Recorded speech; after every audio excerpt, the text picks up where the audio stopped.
अच्छा जी, last lecture में हम इंटरेस्ट रेट रिस्क मैनेजमेंट पे बात कर रहे थे और उसमें हमने जो टूल्स पढ़े थे, forward rate agreement. Interest rate में फॉरवर्ड रेट एग्रीमेंट का एक्सप्रेशन कैसे होता है, दो रेट्स उसमें जो दिए जाते हैं, हाई रेट बोरिंग का एग्रीमेंट करना है उसके लिए, लो रेट अगर आपने सेलिंग का एग्रीमेंट, अगर आपने डिपॉजिट का एग्रीमेंट करना है उसके लिए। और बाइंग सेलिंग एफआरए की टर्म हमने पढ़ी थी। बाइंग एफआरए फॉर बोरिंग है, सेलिंग एफआरए एग्रीमेंट किया जाता है अगर आप शॉर्ट टर्म डिपॉजिट करवाना चाहते हैं। और हमने जो कॉन्सेप्ट पढ़ा था कि एफआरए सेटलमेंट की जाती है। FRA interest rate FRA non deliverable होता है, करेंसी का एफआरए डिलीवरेबल है लेकिन interest rate FRA non deliverable है।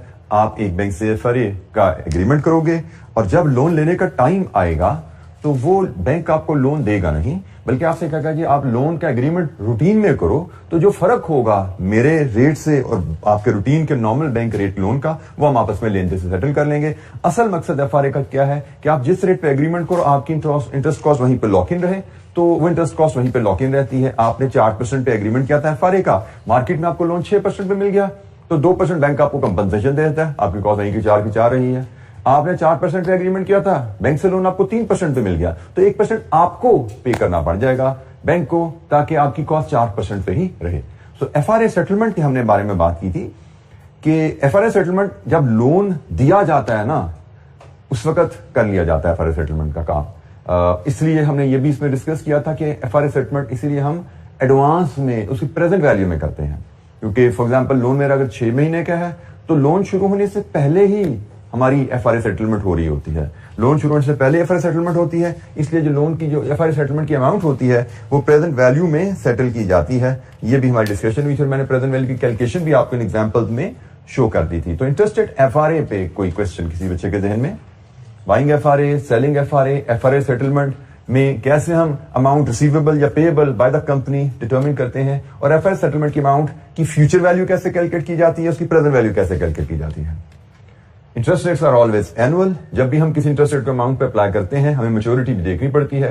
एफआरए सेटलमेंट में मैच्योरिटी हमारे लोन की मैच्योरिटी होती है। अगर फॉर एग्जांपल मुझे 2% की एफआरए सेटलमेंट मिलनी है तो 2% applied on principal for adjusted for the period of loan. 3 महीने का, 6 महीने का, उसके हिसाब से हम एफआरए सेटलमेंट को एडजस्ट करते हैं।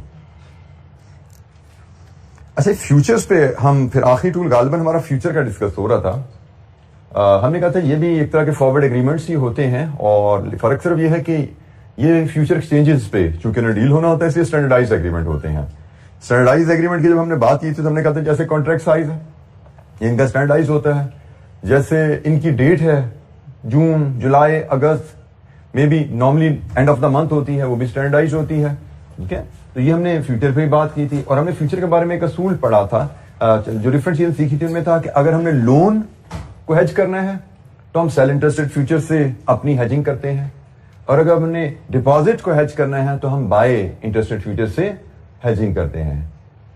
स्टैंडर्डाइज्ड कॉन्ट्रैक्ट होते हैं, यहां पे भी टिक साइज का कॉन्सेप्ट होता है, वैल्यू ऑफ टिक का कॉन्सेप्ट होता है। फ्यूचर की प्राइस पे भी हमने बात की थी, प्राइस की डिनोमिनेशन कैसे दी जाती है 100 - R से, उसका मकसद भी हमने डिस्कस किया था ताकि उसका इंटरेस्ट रेट से इनवर्स रिलेशनशिप हो जाए। और हमने एक एग्जांपल डिस्कस की थी जिसपे हमने फ्यूचर का मैकेनिज्म शेयर किया था।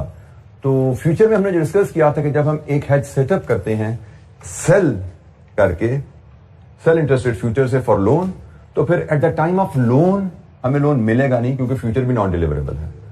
हमें वो एग्रीमेंट जो सेल इंटरेस्टेड फ्यूचर से हमने ओपन किया था उसको बाय इंटरेस्टेड फ्यूचर से क्लोज करना होता है, क्योंकि फ्यूचर का मकसद सिर्फ ये रखा जाता है कि मार्केट में इंटरेस्ट रेट के उतार चढ़ाव से जो नफा या नुकसान हमें होगा वो फ्यूचर की प्राइस में उतार चढ़ाव से कंपनसेट हो जाए। जैसे हमने लोन लेना है और हमने लोन लेने के सेल फ्यूचर से सेटअप किया हुआ है, हमने सेल फ्यूचर से सेटअप किया और मार्केट में इंटरेस्ट रेट बढ़ गया, इंटरेस्ट रेट बढ़ेगा तो फ्यूचर की कीमत कम हो जाएगी। तो हमने सेल किया हुआ था फ्यूचर, हमने बाय करके वो एग्रीमेंट कंप्लीट करना है। सेल किया हुआ था महंगे दामों पे, इंटरेस्ट रेट बढ़ने से कीमत गिर गई, बाय करके क्लोज किया, हमें फायदा हो गया।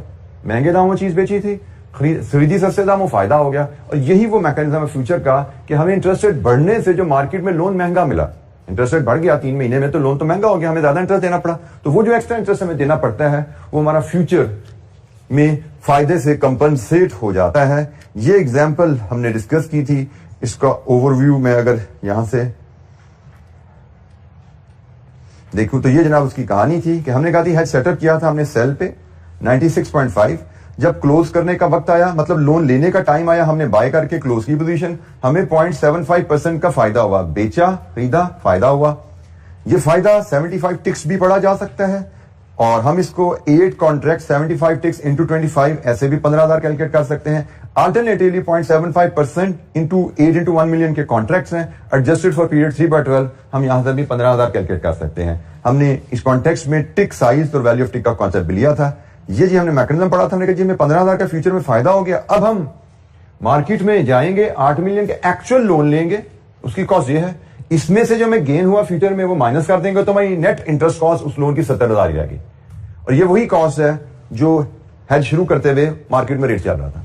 मार्केट में रेट शुरू में 3.5 ही था, हमने जब लोन लिया 4.25 पे चला गया था। मार्केट में जब हमने पोजीशन लेनी थी, जब हमने फैसला किया हमें लोन लेने की जरूरत है, जब हमारी ये पोजीशन बनी कि हमें लोन लेने की जरूरत है 8 मिलियन की, उस वक्त मार्केट में स्पॉट चल रहा था 3.5, स्पॉट से हमारा उस दिन का रेट। हमें डर था ये बढ़ ना जाए, इसलिए हमने हेज बनाया था ना, तो वो एक्चुअली बढ़ गया, वो 4.25 पे चला गया इंटरेस्ट रेट, हमें लोन तो 4.25 पे मिला, लेकिन फ्यूचर में डीलिंग की वजह से हमें 15,000 की रिकवरी वहां से मिल गई, हमारी कॉस्ट वहीं के वहीं 3.5 पे ही रही। जी यहां तक गालिबन हमारी डिस्कशन लास्ट लेक्चर में हुई थी। कोई सवाल? 3/12 वाली बात क्या है?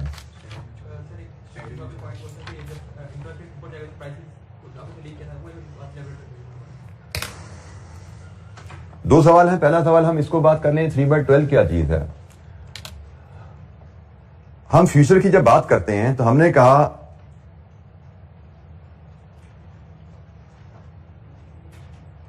फ्यूचर स्टैंडर्डाइज्ड कॉन्ट्रैक्ट होते हैं। हमने एक जुमला बोला था, future are standardised contract. FRA को हम कहते हैं टेलर मेड कॉन्ट्रैक्ट है। हम 3 to 6 कॉन्ट्रैक्ट लेना चाहें मिलेगा, हम 2 to 8 कॉन्ट्रैक्ट लेना चाहें मिलेगा, 6 to 10 कॉन्ट्रैक्ट लेना चाहे मिलेगा। 6 to 10 कॉन्ट्रैक्ट का मतलब 8 से 6 महीने बाद 4 महीने के लिए, ठीक है, हमें मिल जाता है। हम 6 to 12 लेना चाहे मिल जाएगा, मतलब टेलर मेड है, जिसको हम ओवर द काउंटर कॉन्ट्रैक्ट भी कहते हैं। आप बैंक से जाते हो, काउंटर पे निगोशिएट करते हो अपनी जरूरत के मुताबिक, और उसमें सिर्फ पीरियड ही टेलर मेड नहीं होता, अमाउंट भी टेलर मेड। आपको जी मुझे 10 मिलियन का कॉन्ट्रैक्ट चाहिए, मुझे 55.60 मिलियन 55.6 मिलियन का कॉन्ट्रैक्ट चाहिए, आपको जी 102.4 मिलियन का कॉन्ट्रैक्ट चाहिए, सारे कॉन्ट्रैक्ट मिलेंगे, ओवर द काउंटर। अब हम जब फ्यूचर में आते हैं तो हमने वर्ड यूज की, फ्यूचर भी काइंड ऑफ एफआरए है बट स्टैंडर्डाइज है। अब स्टैंडर्डाइज में एक टर्म तो हमने बात की कॉन्ट्रैक्ट साइज की, कि भाई in the multiple of 1 million he contract हो सकता है। और इनकी एक और स्टैंडर्डाइज बात जो होती है कि फ्यूचर में जो कॉन्ट्रैक्ट है to borrow to invest, that is for a period of 3 months only. अब इसकी इंप्लीकेशन आगे क्या है, फर्दर कैलकुलेशन इंप्लीकेशन आ जाती है, that is not in our scope, उसमें हम अभी नहीं जाते, ठीक है, क्योंकि वो हमारे यहाँ पे एक एडिशनल एस्पेक्ट ऐड होते जाते हैं और आगे से आगे बात चलती जाती है। चूंकि वो आपके एग्जामिनर ने टच नहीं किया तो हम उसकी डिस्कशन में नहीं जाते। फिलहाल आपको जो समझना है कि एफआरए किसी भी अमाउंट का किसी भी पीरियड के लिए बोरिंग या डिपॉजिट के एग्रीमेंट हो सकता है, लेकिन future in the multiple of contract size he amount determine की जा सकती है एग्रीमेंट के लिए। और फ्यूचर की मैच्योरिटी सिर्फ 3 महीने लोन के लिए होती है, सिर्फ 3 महीने का लोन मैच्योरिटी के लिए आपको फ्यूचर मिलेगा कि मैंने 3 महीने के लिए बोरो करना है in the multiple of 1 million, एक कॉन्ट्रैक्ट में एग्रीमेंट कर लो। आपको जी मैंने 3 मिलियन का डिपॉजिट करना है, 3 महीने का डिपॉजिट करना है, तो भाई the multiple of 1 million agreements कर लो आप बाय सेल के। यहां पे क्वेश्चन हमारा आ रहा है कि एक्चुअल लोन हो सकता है हमारा 6 महीने का हो सकता है 4 महीने का हो।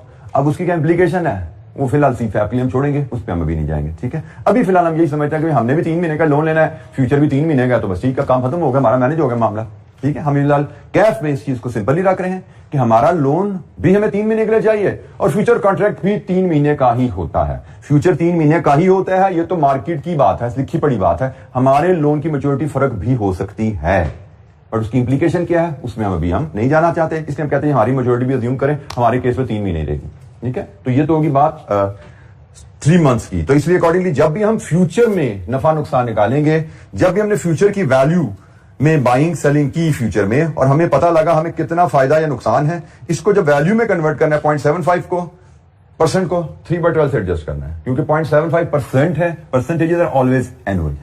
अमाउंट में जब भी परसेंटेज को कन्वर्ट करना है आपको पीरियड अटैच करना पड़ेगा, भाई किस पीरियड के लिए परसेंटेज कैलकुलेट करनी है।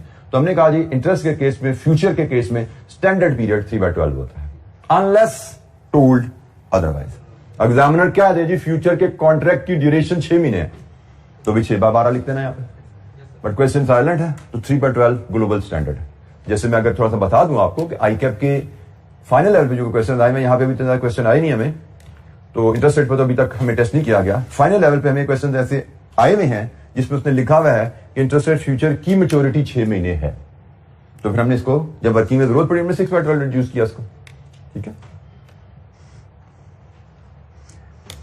अच्छा जी, आपने बेटा दूसरा सवाल आपने किया कि इंटरेस्ट रेट का और फ्यूचर की प्राइस का रिलेशनशिप क्या है। हमने बात की थी इंटरेस्ट रेट्स और इंटरेस्ट रेट फ्यूचर की प्राइस का रिलेशनशिप। अगर ये आर है तो फ्यूचर की प्राइस 100 माइनस आर होती है। अगर इंटरेस्ट रेट आपका 4 है तो फ्यूचर की प्राइस 100 माइनस 4 96 है। अगर इंटरेस्ट रेट आपका 5 है तो फ्यूचर की प्राइस 100 माइनस 5 95 है। और अगर इंटरेस्ट रेट 3 है तो फ्यूचर की प्राइस 100 माइनस 3 97 है। तो यहां पे जो बिहेवियर आपको बताया गया है कि भाई इंटरेस्ट रेट जब बढ़ता है तो फ्यूचर की प्राइस कम होती है, और जब इंटरेस्ट रेट गिरता है तो फ्यूचर की प्राइस बढ़ जाती है, ठीक है। और ये मैकेनिज्म इसलिए बनाया गया, आप दोबारा इसका मैकेनिज्म तो फिर समझ लो ताकि फ्यूचर की बात आपकी पक्की हो जाए। जब हमने लोन लेना होता है, हमें डर किस चीज का है? इंटरेस्ट रेट के बढ़ने का। और हमने कहा लोन लेना है तो हेज कॉन्ट्रैक्ट शुरू कैसे होता है? सेल इंटरेस्ट रेट फ्यूचर से। हमने कहा जी लोन लेना है, 2 महीने बाद हमें डर है इंटरेस्ट रेट बढ़ ना जाए, करोगे आप सेल इंटरेस्ट रेट फ्यूचर कर दो। फिर लोन लेने का टाइम आया, इंटरेस्ट रेट शायद बाकी बढ़ गया हो, लेकिन हमने फ्यूचर कॉन्ट्रैक्ट क्लोज करना होता है। फ्यूचर कॉन्ट्रैक्ट जो सेल से शुरू हुई कहानी वो क्लोज होती है बाय पे। फ्यूचर की कहानी शुरू करोगे तो खत्म भी करनी पड़ती है, क्योंकि फ्यूचर से लोन तो मिलना नहीं। ये कहानी है जो शुरू होगी खत्म होगी नफे नुकसान पे। तो सेल से शुरू की कहानी और इंटरेस्ट एक्चुअली बढ़ गया। जब इंटरेस्ट बढ़ा तो फ्यूचर की प्राइस कम होगी। हमने 96 पे सेल किया था, 95 पे बाय कर लिया। तो इधर इंटरेस्ट रेट बढ़ने से लोन पे तो मुझे नुकसान हो गया 1% का, लेकिन यहां पे सेम टाइम में फ्यूचर की प्राइस गिरने से सेल बाय मुझे 1% का फायदा हो गया। एंड वाइस वर्सा, दोनों नॉक ऑफ हो जाते हैं। इधर का नुकसान इस फायदे से नॉक ऑफ हो गया, और अगर मुझे इंटरेस्ट रेट गिरने से फायदा होगा तो यहां पे फ्यूचर की प्राइस बढ़ने से मुझे सेल किया हुआ था बाय महंगा करना पड़ेगा, नुकसान होगा, 1% फिर नॉक ऑफ हो जाएगा। और फ्यूचर का मकसद क्या है कि आपको लॉक करते हैं, आप मार्केट में उतार चढ़ाव के असरात से आजाद हो जाओ। मार्केट में रेट इंटरेस्ट रेट ऊपर जाए, मार्केट में इंटरेस्ट रेट नीचे जाए, आपकी सेहत पर असर नहीं पड़ेगा, नफा नुकसान आपका कैंसल आउट होगा। This is how future works. अच्छा, एक इलस्ट्रेशन हम और देखते हैं। क्वेश्चन नंबर 2 है इंटरेस्ट रेट फ्यूचर पे, हमारे क्वेश्चन बैंक में 239। मैंने जैसे आपको एफआरए थोड़ा सा मॉडिफाई करवा दिया क्वेश्चन नंबर 1 में, मैं इसको भी आपको थोड़ा मॉडिफाई करवा देता हूं, क्योंकि बोरिंग का केस तो हमने डिस्कस कर लिया, इसको मैं डिपॉजिट का केस बना के आपसे शेयर कर लेता हूं, ठीक है। बोरिंग का केस आपके पास पड़ा हुआ है ना, ये सवाल भी है जवाब भी है, इसको आप देख लेना, रिवीजन हो जाएगी। मैं आपको इस केस को इन्वेस्टमेंट का केस, डिपॉजिट का केस बना के आपसे डिस्कस करता हूं। तो जनाब क्वेश्चन नंबर 2 है, ये जी क्वेश्चन आपके सामने आया। इसमें लिखा हुआ है a company on January 1 company plans to borrow, मैंने कहा कंपनी वांट्स टू डिपॉजिट, ठीक है जी। ये मैंने डिपॉजिट का केस बना दिया। 57 मिलियन ऑन April 1, फरवरी मार्च अप्रैल, 3 महीने बाद, फॉर 6 मंथ। ओए 6 मंथ कहां से आ गया भी मैं?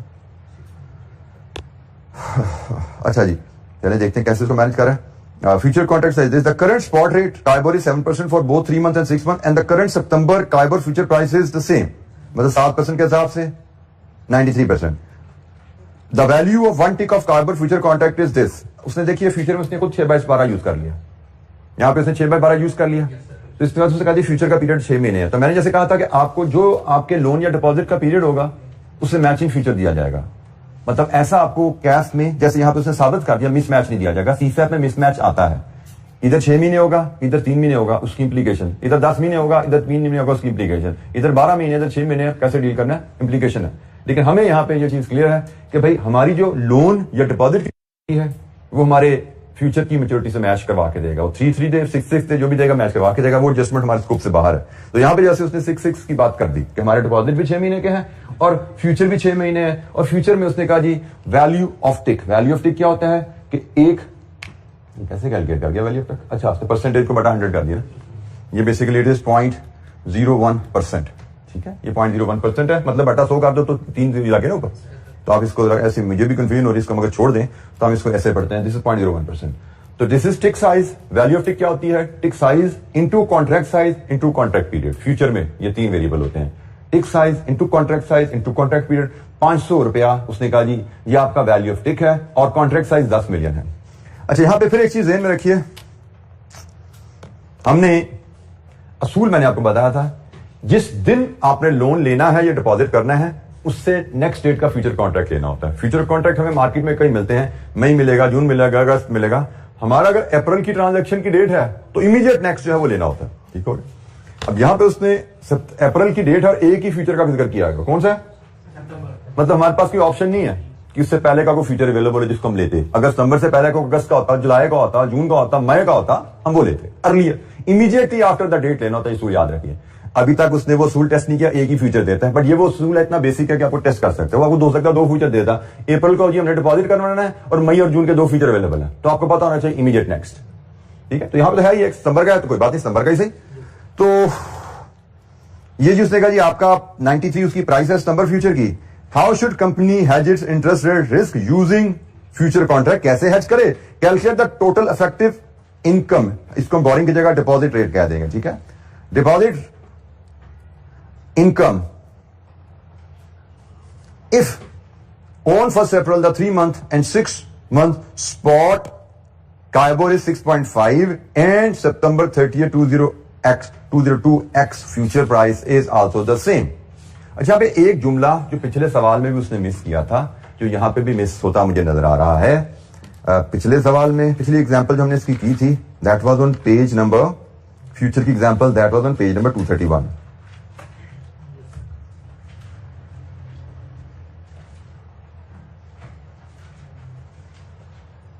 पेज नंबर 31 पे जाइए, बल्कि मैं पहले यहां पे आपको चले पहले 31 को चेंज करते हैं। छोटी सी मुझे लगता है इंफॉर्मेशन मिसिंग है जो यहां पे आपके लिए होनी चाहिए थी। हमने यहां पर इस वर्किंग में एक चीज अज्यूम की है जो सवाल में लिखी नहीं हुई। ये कौन सा रेट है? This is KIBOR. काइबोर हमने बात की थी कि काइबोर तो बेस रेट होता है, जैसे उसने लिखा हुआ बेंचमार्क रेट है। काइबोर तो बेंचमार्क रेट है और कंपनी जनरली काइबोर प्लस पे लोन लेती है। तो यहां पे सॉल्यूशन में हमने अज्यूम किया कंपनी बोरिंग एट काइबोर, हमने अज्यूम किया कंपनी बोरिंग एट काइबोर। तो मुझे लगता है ये वर्ड यहां पे मिसिंग है, ठीक है। यहां पे शायद यहां पे लिखा होना चाहिए था company can borrow at KIBOR. To keep thing simple यहां पे होना चाहिए था काइबोर पे बोरो है, कर सकती है।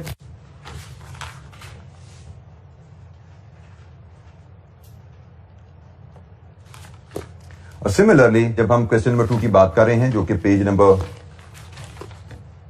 239 पे है, यहां पे भी हम टू कीप थिंग सिंपल हम एज्यूम कर लेते हैं company can invest eight KIBOR.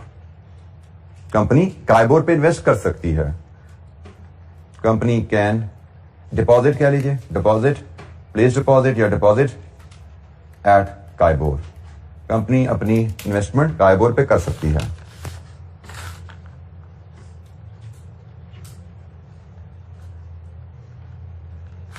अच्छा जी, ये जी कहानी होगी। अब हमारी सवाल कंप्लीट है। मैंने कहा जी हम सवाल डिपॉजिट के हिसाब से करेंगे और ये एक एडिशनल इन्फॉर्मेशन मैंने इनकॉर्पोरेट कर दी, बाकी सारी कहानी यही है। हमसे कहा गया हेज कैसे बनेगा बताओ, और फिर डिपॉजिट इनकम कितनी आएगी ये भी बताओ। तो हेज कैसे बनेगा? Question number 2, question number 2, hedge कैसे बनेगा? डिपॉजिट का हेज है तो हमने पढ़ा था डिपॉजिट का हेज बनता है बाय, ठीक है जी। Company should buy interest rate future जिसकी सेटलमेंट डेट सितंबर है, जिसकी प्राइस हमें गिवन है 97.00, ठीक है। और कॉन्ट्रैक्ट्स कितने? 57 मिलियन ओवर 10 मिलियन, ये बने 5.7, जिसको राउंड ऑफ करेंगे हम 6। ये जी हेज सेटअप हो गया। Company should buy interest rate future सितंबर सेटलमेंट डेट के, because that is the only contract available. Price 97 है सितंबर की, सितंबर का कॉन्ट्रैक्ट 97 पे मिल रहा है, हो गया जी। सॉरी 93 जी, माय मिस्टेक, 93 प्राइस है और number of contracts amount to be hedged divide with contract size. 5.7 contracts, round off कर लेते हैं 6 कॉन्ट्रैक्ट्स, ठीक है जी। ये हमारा हेज सेटअप हो गया। तुमसे कहा गया हेज सेटअप करके बताइए, हेज सेटअप कैसे होगा? तो ये पार्ट ए खत्म हो गया। ये हेज हमने अपनी पोजीशन आप कह लें अपनी प्रोटेक्शन का टूल हमने अप्लाई कर दिया, प्रोटेक्शन हमारी हो गई है। जब हम ये स्टेप ले लेते हैं ना, ये स्टेप लिया जाता है ऑन 1 जनवरी। ये ख्याल रखिएगा, ये 1 जनवरी को ये काम किए जाते हैं। 1 जनवरी को कंपनी ने ये काम किया जब, तो कंपनी अब इंटरेस्ट रेट रिस्क से बच गई है। अब इंटरेस्ट रेट ऊपर जाए नीचे जाए कंपनी के सेहत पर असर नहीं पड़ने वाला। कैसे, वो हम पार्ट बी जब देखेंगे उसमें जाके देख लेते हैं। पार्ट बी में जैसे कहता है कि भाई वाकई इंटरेस्ट रेट गिर गया, कंपनी को यही डर था ना, डिपॉजिट करवाना है हमने, उसको डर था हमने डिपॉजिट करवाना है, अभी तो 7% पे डिपॉजिट होता है, आगे चलकर रेट गिर ना जाए, इसीलिए उसने हेज बनाया। और एक्चुअली नजर आ रहा रेट वाकई 7% पे गिर गया, काइबोर का 7% से गिर गया, काइबोर वाकई ही 6.5 पे आ गया। तो जब काइबोर 6.5 पे आ गया तो हमने सीखा था कि भाई आप पहले फ्यूचर कॉन्ट्रैक्ट की पोजीशन क्लोज करते हो, फ्यूचर पोजीशन आप क्लोज करते हो। फ्यूचर पोजीशन क्लोज करने से क्या मुराद है कि भाई आपने बाय किए थे इंटरेस्ट रेट फ्यूचर 93 पे, अब आप सेल कर दो इंटरेस्ट रेट फ्यूचर, कितने पे सेल होंगे, 93.5 पे। तो एज अ रिजल्ट हमें गेन आया 0.5% का। इसको हम वैल्यू में कन्वर्ट कर सकते हैं 2 तरीकों से। एक 0.5% का गेन है 6 कॉन्ट्रैक्ट्स ऑफ ₹10 मिलियन ईच पे, gain should be adjusted for contract period 6/12। कितना गेन है जी, 6 कॉन्ट्रैक्ट्स ऑफ 10 मिलियन ईच पे गेन है हमें 0.5% का, एडजस्टेड फॉर पीरियड, ये हमें पीरियड के लिए एडजस्ट करना है। कितना जी, 150,000। अल्टरनेटिवली ये कैलकुलेशन हम कैसे कर सकते हैं, मैंने आपको बताया था हम 0.5% को 50 टिक्स पढ़ सकते हैं। क्वेश्चन में बताया गया एक टिक की वैल्यू 500 है, तो हमने 8 कॉन्ट्रैक्ट पे 50 टिक्स का गेन लिया। It should be the same, नहीं, सॉरी माई मिस्टेक यार, मैं बस नींद पूरी नहीं हुई मेरी। 6 कॉन्ट्रैक्ट है जी हमारे, ये 6 कॉन्ट्रैक्ट है हमारे, 150,000 ठीक हो गया। तो हम गेन की कैलकुलेशन ऐसे निकाल सकते हैं, गेन की कैलकुलेशन ऐसे निकाल सकते हैं, दोनों ऑप्शन हमारे पास है। ठीक है, लॉन्ग क्वेश्चन में हम जिसका मर्जी करें, कोई मैटर नहीं करता। मैंने दूसरी कैलकुलेशन सिर्फ आपको इसलिए दे रहा हूं कि एमसीक्यू में जरूरत पड़ सकती है आपको। ठीक है, लॉन्ग क्वेश्चन के लिहाज से मैं दोनों की जरूरत नहीं थी, एक भी काफी थी हमारे लिए। जैसे मैं C5 में मैंने बताया, मैं सिर्फ एक मेथड ये पढ़ाता हूं, मैं वैल्यू ऑफ टिक साइज चक्रों में पढ़ता ही नहीं हूं, एडिशनल कैलकुलेशन हम क्यों सीखे। लेकिन आपकी मजबूरी है, जहां पे उसने इतनी ज्यादा एडवांस लेवल चीजें आपसे दूर की हैं, तो एमसीक्यू की वजह से इस चीज को मैं कवर करना, आप कह सकते हैं मजबूरी हमारी। जी एनी क्वेश्चन, कोई सवाल? अच्छा जी, ये हमने कहा जी हेज पोजीशन हमारी क्लोज हुई। फ्यूचर हेज हम बनाते ही इसलिए हैं कि हम इसको नफे नुकसान से बंद करेंगे। इसको फ्यूचर हेज बनाया जाता है, जैसे बाय से बना सेल से क्लोज हो गया। लोन का हेज बनाना हो, सेल से बनेगा बाय से क्लोज होगा और नफा नुकसान निकलेगा। तो जब ये नफा नुकसान निकल आता है, फिर आप कहते हो जी एक्चुअल इंटरेस्ट इनकम मेरी क्या होगी अब ऑन डिपॉजिट, मेरी डिपॉजिट पे एक्चुअल इंटरेस्ट इनकम क्या मिलनी है। तो भाई वो 57 मिलियन पे आपका डिपॉजिट जाएगा, काइबोर 6.5 पे आया हुआ है, इंटू 6/12, कितनी इनकम आएगी जी आपकी, रुपीज में बता दीजिएगा।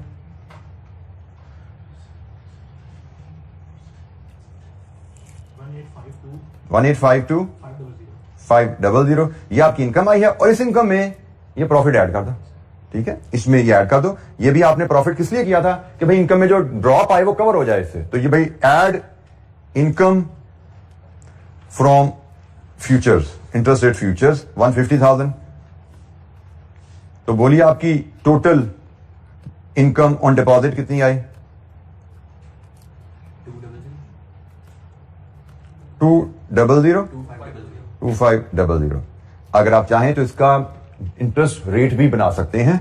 रिक्वायरमेंट उसने रेट तो नहीं मांगा, बट यू शुड नो कि आप अगर इफेक्टिव इनकम रेट हमारा क्या आया, इफेक्टिव डिपॉजिट इनकम रेट हमारा क्या है इस केस में, तो वो है जी हमारा 2002,500 ओवर 57 मिलियन। लेकिन ख्याल रखना है कि ये इनकम सिर्फ 6 महीने की है, तो इसको रेट तो सालाना होता है, तो इसको बाय 6 × 12 कर लीजिए आप। अब आपका सालाना रेट आएगा, it should be somewhere around 7%।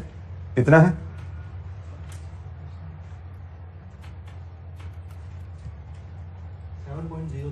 7.03%। जब हमने डिपॉजिट का प्लान किया था तो मार्केट में रेट, बेटा ये 6 महीने का इंटरेस्ट है ना, इसको बाय 6 × 12 करें तो साल का इंटरेस्ट हो गया, साल का इंटरेस्ट ओवर प्रिंसिपल, साल का रेट आ गया। ठीक है, क्योंकि हम रेट सालाना लेते हैं, तो सालाना रेट 7.03 है। हमने जब डिपॉजिट का प्लान किया था तब हमने देखा था कि मार्केट में रेट 7% चल रहा है, हमें डर लग रहा था जब हम डिपॉजिट रखने जाएंगे हमारी इनकम इंटरेस्ट रेट गिरने से कम ना हो जाए। इस डर की वजह से हमने हेज बनाया था और अब हम देख रहे हैं कि फ्यूचर हेज का नतीजा क्या है कि हमारी इनकम लगभग 7% पे ही रही है। जो मार्केट में इंटरेस्ट रेट गिरने की वजह से इनकम में कमी आई, वो इनकम में कमी हमारी कवर होगी इंटरेस्ट रेट फ्यूचर के प्रॉफिट से। अच्छा, यहां पे एक पॉइंट नोट कर लीजिएगा, हम देख रहे हैं एग्जैक्ट 7% नहीं आ रहा। पहले भी हमने फ्यूचर का सवाल किया था ना, एग्जैक्ट मैच नहीं होता था। वजह क्या है? ये राउंडिंग ऑफ, ठीक है। हमारा जो नुकसान हुआ वो 57 मिलियन के डिपॉजिट पे नुकसान हुआ, लेकिन हमारा जो फायदा हो गया इस केस में 60 मिलियन के फ्यूचर पे हो गया। फ्यूचर कॉन्ट्रैक्ट में राउंडिंग ऑफ मजबूरी है हमारी, तो राउंडिंग ऑफ की वजह से मार्जिनल थोड़ा सा ऊंच नीच हो जाती है, नफा नुकसान बिल्कुल बराबर नहीं होते, थोड़ी सी ऊंच नीच आ जाती है, जो कि हमें पीछे भी सवालों में नजर आई, लेकिन मैंने रजिस्टर नहीं करवाई थी, रजिस्टर में यहां पे करवा रहा हूं।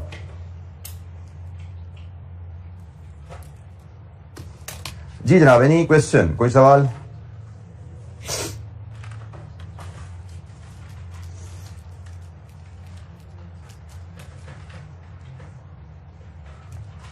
तो मैंने आपको एफआरए में भी डिपॉजिट का केस, लोन का केस डिस्कस कर लिया, फ्यूचर में भी लोन का केस, डिपॉजिट का केस डिस्कस कर लिया, और ये एग्जांपल प्रिंसिपल समझ लीजिए। यहां पे इन्हीं प्रिंसिपल पर अगर सवाल आया तो आएगा, इससे आगे इंशाअल्लाह आपको दाएं बाएं एग्जामिनर नहीं करेगा। इवन ये तो मैं बीएफडी में भी पढ़ाता हूं ना बच्चों को, वहां पे मैं कहता हूं कि भाई जो क्लास में डिस्कस कर लिया ना हमने, जो एग्जाम्पल जो सवाल क्लास में डिस्कस करिए, इससे दाएं बाएं एग्जामिनर इंशाअल्लाह नहीं होगा, ठीक है। तो यहां पे भी इंशाअल्लाह ऐसे ही उम्मीद रहेगी कि क्योंकि खैर हमारा इतना एडवांस टॉपिक है नहीं, लेकिन फॉरेन करेंसी में एग्जामिनर खुद मोहतात होता है, उसको भी पता होता है कि हमारे बच्चे किस लेवल पे हैं और उनका एक्सपोजर कितना होता है, तो वो खुद मोहतात होता है कि इसमें चीजों को ज्यादा डिविएशन या वेरिएशन में शो ना करे। तो इंशाअल्लाह हमें इसमें कोई ज्यादा चैलेंज नहीं है। अगर मैं यही कहूंगा कि जो सवाल आपको क्वेश्चन बैंक में या क्लास में डिस्कस हो गए हैं, वो अगर आप समझ के एब्जॉर्ब कर लेंगे तो मोर देन सफिशिएंट है, उनसे ज्यादा दाएं बाएं आपको होने की जरूरत शायद नहीं रहेगी।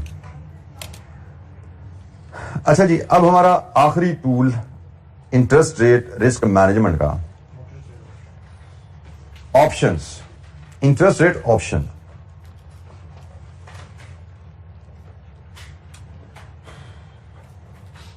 ऑप्शंस बेसिकली दो तरह की होती हैं, एक ओवर द काउंटर और एक स्टैंडर्ड ट्रेडेड ऑप्शन जो एक्सचेंज वाली होती हैं। दोनों ऑप्शंस अवेलेबल होती हैं, दोनों का मैकेनिज्म फर्क होता है। अब यहां पे जो मटेरियल हमें दिया गया है, ये इसने एक हाइब्रिड सा मटेरियल बना दिया उसने, कुछ टर्म इसने डाल दी हैं ट्रेडेड ऑप्शन की और कुछ टर्म इसने ओवर द काउंटर की डाल दी हैं, ठीक है। तो अब मैं फिर कहता हूं कि मैं इसको रेक्टिफाई नहीं कर सकता, जैसा मटेरियल है वैसे ही हम इसको पढ़ेंगे, क्योंकि आईके की टेक्स्ट बुक है, आईके अपने इसी के मुताबिक सवाल आना है, ठीक है। तो हम इसे दाएं बाएं नहीं करेंगे। कैफ के लिए we have very strict guideline as an instructor, as a student. आपकी भी गाइडलाइन यही है कि भाई जो आईके की किताब में मटेरियल दे दिया गया, जो प्रिंसिपल बता दिए गए, उस किताब में जो प्रिंसिपल है उनके मुताबिक पेपर सेट होना है। तो ये चीज आपने खुद, वैसे तो टीचर्स इंश्योर कर रहे होते हैं, लेकिन जहां पे आपको कोई डाउट हो, खुद जाके आईके की किताब में देख लिया करें कि आईके की किताब में ये कॉन्सेप्ट किस डेप्थ में गया है और किस हद तक एक्सप्लेन हुआ है, ठीक है। तो आईके ने हमारे दो गाइडलाइन कैफ के बारे में दी है। एक, कंटेंट के बारे में देखना है, कभी क्या कंटेंट, क्या प्रिंसिपल टेस्ट होंगे, किताब देख लेना। डिफिकल्टी लेवल देखनी है, किस डिफिकल्टी लेवल तक टेस्ट होगा, तो क्वेश्चन बैंक आईके का देख लेना। तो हमारे इन जो नोट्स मैंने आपसे बना शेयर किए हैं, इसमें कंटेंट्स में भी मैंने आईके की बुक को क्लियरली लेकर साथ चला और साथ अपनी तरफ से कुछ एग्जाम्पल फर्दर ऐड की हुई है, और इंश्योर किया क्योंकि बिल्कुल इनिशियल स्टेज है, पास पेपर है नहीं, तो क्वेश्चन बैंक में जो आईके आपने क्वेश्चन दिए वो सारे हमने यहाँ पे तकरीबन शामिल किए हुए हैं। तो ये जहां पे आपको किसी भी टॉपिक पे डाउट हो, किसी और सब्जेक्ट में डाउट हो, you should know this principle. Content के लिए किताब और डिफिकल्टी लेवल के लिए क्वेश्चन बैंक, जो आईके के चैप्टर के एंड पे क्वेश्चन दिए होते हैं वो, ठीक है। अच्छा जी, अब ये जैसे मैंने कहा हाइब्रिड डिस्कशन है, तो हमें इसको हाइब्रिड जिस अंदाज में दी गई है उस अंदाज में इसको डिस्कस करेंगे। ऑप्शंस के वर्ड से हम फेमिलियर कि भाई ऑब्लिगेशन नहीं है, ऑप्शन है, राइट है। जिस तरह हमने करेंसी में ऑप्शन डिस्कस की थी, ये भी वैसे ही ऑप्शन है। हमने कहा था कि हम करेंसी में ऑप्शन टू बाय ले लें, तो दिल करेगा तो बाय कर लेंगे, दिल करेगा तो नहीं करेंगे। यहां पे भी वही बात है कि भाई ऑप्शन टू बोरो कर लो, दिल करेगा तो बोरो कर लेना, नहीं करेगा तो ना करना। So interest rate option grants the buyer option the right but not an obligation to deal at an agreed interest rate at a future maturity date. On the date of expiry of the option the buyer must decide whether or not to exercise the right. क्या उसने option के through से loan का अगर agreement है, option के through loan लेना है या नहीं लेना, ऑप्शन के थ्रू लोन लेना है या मार्केट से लेना है, बायर शुड डिसाइड। आप ऑप्शन के थ्रू जब हेज करते हो तो लोन के केस में आप मैक्सिमम इंटरेस्ट अपना लॉक कर लेते हो, इनकम के केस में मिनिमम इंटरेस्ट लॉक कर लेते हो। फॉर एग्जांपल आपने ऑप्शन ली टू बोरो एट 8%, अब मार्केट में रेट 8 से ज्यादा हो जाएगा, you will exercise the option and your interest cost will not go above 8। इसका मतलब आपने मैक्सिमम इंटरेस्ट कॉस्ट अपनी लॉक कर ली। डिपॉजिट का केस इसका कर लो, आपने डिपॉजिट की ऑप्शन ली, आपको ऑप्शन मिली 6% पे, अब मार्केट में रेट आ जाए 5% पे, you will exercise the option, 6% नीचे आपकी इनकम नहीं जाती। सो ऑप्शन के through holder maximum interest cost और मिनिमम इंटरेस्ट इनकम को गारंटी कर लेता है। मैक्सिमम इंटरेस्ट कॉस्ट और मिनिमम इनकम के जो रेट है ना वो गारंटी हो जाते हैं ऑप्शन के थ्रू।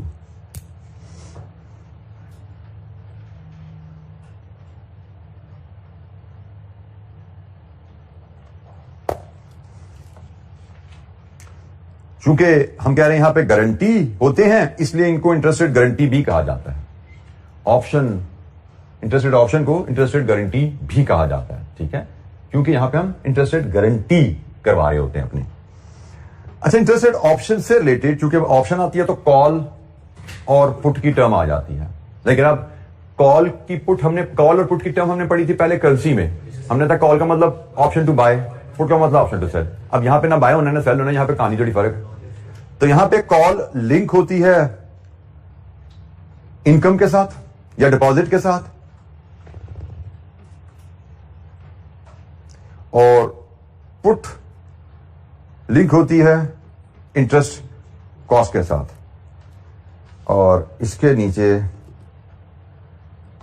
ये जुमला है, ये गलत हो गया, क्योंकि जब हम इनकम की रिसीव इंटरेस्ट की बात करें, इनकम की बात कर रहे हैं तो ये मिनिमम, ये बेटा टाइपो, इसको ठीक कर लीजिए, ये मिनिमम इंटरेस्ट रेट होता है। जब हम इंटरेस्ट कॉस्ट की बात कर रहे हैं, पुट की बात कर रहे हैं, तो ये मैक्सिमम इंटरेस्ट होता है।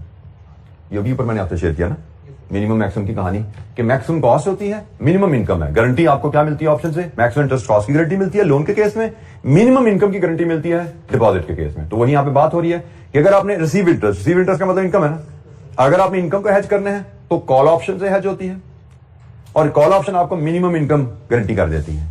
और अगर आपने लोन को हेज करना है तो वो पुट ऑप्शन से हेज होती है, और पुट ऑप्शन आपको लोन में मैक्सिमम इंटरेस्ट गारंटी करती है। ऐसे ही है जी।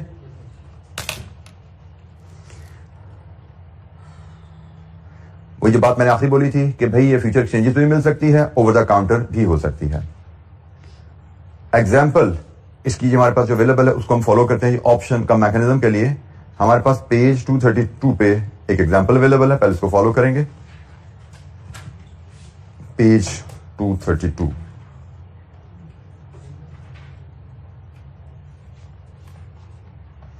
A company intends to borrow $10 million in 4 months time for a period of 3 months.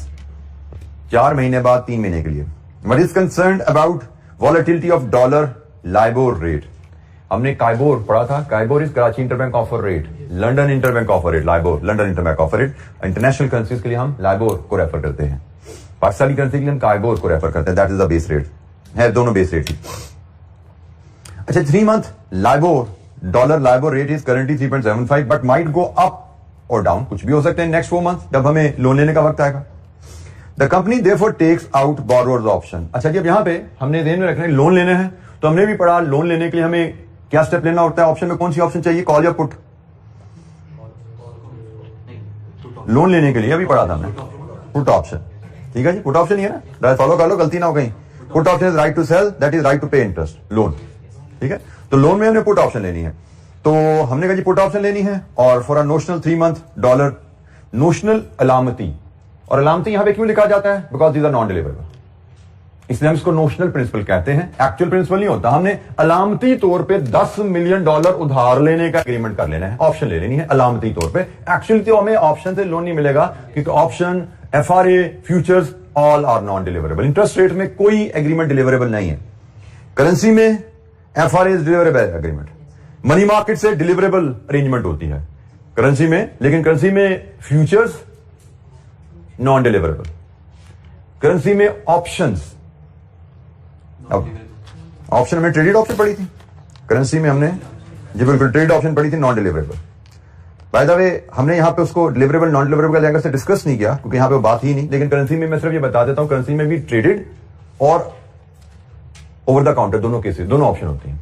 तो जो ओवर द काउंटर ऑप्शन होती हैं वो डिलीवरेबल होती है करेंसी की, और जो ट्रेडेड ऑप्शन होती हैं वो नॉन डिलीवरेबल होती हैं। ठीक है, लेकिन बहरहाल फिलहाल हमने वहां पर डिलीवरेबल का जिक्र किया था ऑप्शन में, हमने उधर डिलीवरी की बात की थी, तो हम उसको डिलीवरी के एंगल से ही चलते हैं।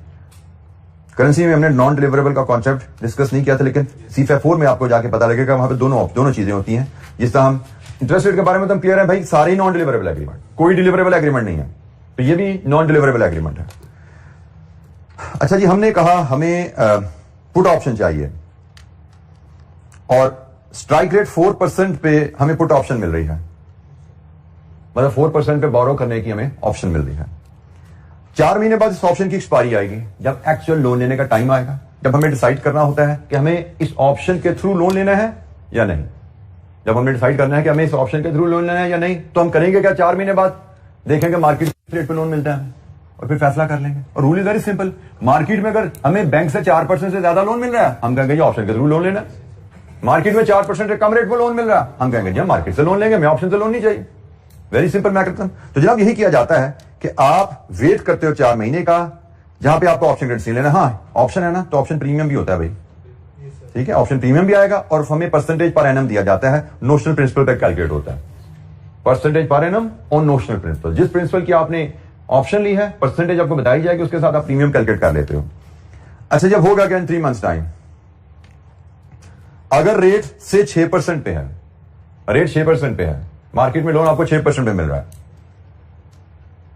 तो इसका मतलब आपका दिल चाहेगा मैं ऑप्शन के थ्रू लोन लूं और 4% पे कॉस्ट पे करूं। अब इशू यहां पे फिर वो आता है कि ऑप्शन एग्रीमेंट तो नॉन डिलीवरेबल होता है, काम कैसे करेगा। तो भाई काम जैसे FRA में हमने देखा था ना, वैसे ही है कि भाई हमें लोन तो 6% पे लेना पड़ेगा, लेकिन जिस बंदे से हमने ऑप्शन लिया वो 2% की कंपनसेशन हमें देगा, जस्ट लाइक FRA सेटलमेंट। बिल्कुल सी अंदाज में हमें यहां पे कंपनसेशन मिलेगी और 0.5% हम पहले प्रीमियम दिए बैठे हैं, तो टोटल कॉस्ट हमारी 4 नहीं फिर 4.5 पे चली जाती है। लेकिन अगर इंटरेस्ट रेट से 3% पे आ जाता है, फिर हमने डिसीजन लिया हमें ऑप्शन नहीं चाहिए, हम आराम से मार्केट से 3% पे लोन लेंगे, 0.5% पहले पे किया हुआ है, 3.5 पे हमारा टोटल कॉस्ट आ जाती है। ये ब्रीफ सा मैकेनिज्म ऑप्शन का है। अब इसको फर्क आप देख लो, ऑप्शन फ्लेक्सिबिलिटी देती है, हमने शुरू में बात की थी, और FRA लॉक करता है। अगर आपने लेट से 4% पे FRA लिया होता, 4% पे FRA लिया होता, रेट ऊपर जाता रेट नीचे जाता, आपकी कॉस्ट 4 पे लॉक थी, ठीक है, हम लॉक थे। अब इससे क्या हुआ, ऑप्शन से हमने अपनी मैक्सिमम इंटरेस्ट कॉस्ट गारंटी कर ली।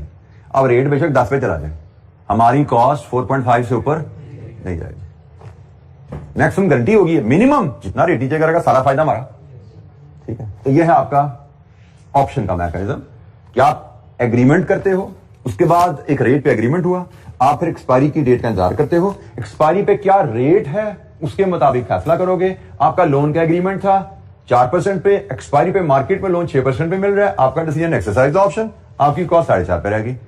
मार्केट में रेट चल रहा है 3% पे, your decision is don't exercise, क्योंकि आपका एग्रीमेंट 4 का है, व्हाई टू एक्सरसाइज दैट। 3% पे लोन लिया, आपकी कॉस्ट 3.5 पे रहेगी। This is option.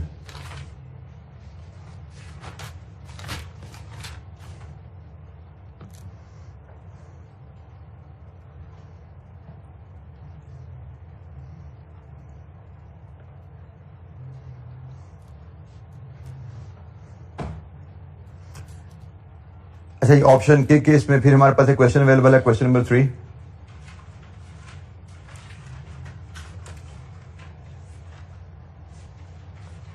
अच्छा, इसमें मैं फिर वही हरकत करता हूं, फिर लोन का केस है, मैं इसको फिर डिपॉजिट के केस से डिस्कस कर लेता हूं, कि लोन तो भी डिस्कस कर लिया ना हमने, इसको डिपॉजिट के केस से डिस्कस कर लेते हैं। बेस्ट ट्रेडिंग कंपनी पेज 240 पे, best trading limited needs to borrow की जगह हम कह सकते हैं invest 20 million in 6 months time for a period of 4 months. 4 month US dollar rate is, LIBOR rate is currently 3%, but might go up or down, कुछ भी हो सकता है in the next 6 month, क्योंकि 6 महीने बाद 4 महीने के लिए the borrowed option is available at a, इसको हम डिपॉजिटर्स ऑप्शन कर देते हैं जी, Deposit option is available at premium of 0.2% per annum with a strike rate of 3.35% and expiry date in 6 months time. Assume that the company is able to deposit. यहां पे अब उसने वो मसला हल कर दिया जो पहले आता था, 2 सालों में आया था ना, उसने बता नहीं होता था कंपनी, यहां पे उसने बता दिया. Assume that company is able to deposit at $, LIBOR rate required. Compute effective interest rate for Best Trading Limited if 3-month LIBOR is 3.9% at expiry date, if 3-month $LIBOR is 3% at expiry date.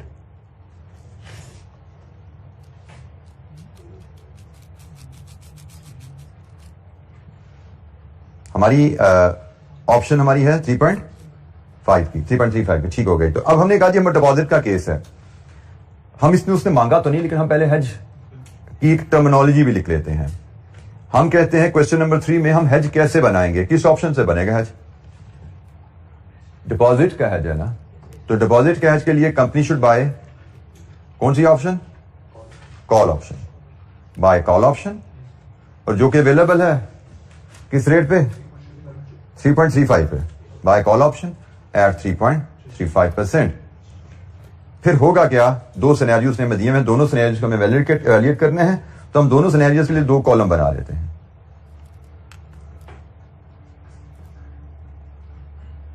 बल्कि मैं 2 के भी 4 column बनाता हूं. क्यों? बाकी 2 की जरूरत क्यों पड़ रही है, वो भी अभी आपसे मैं शेयर कर लेता हूं. हमारे पास पार्ट ए है, LIBOR is 3.9%.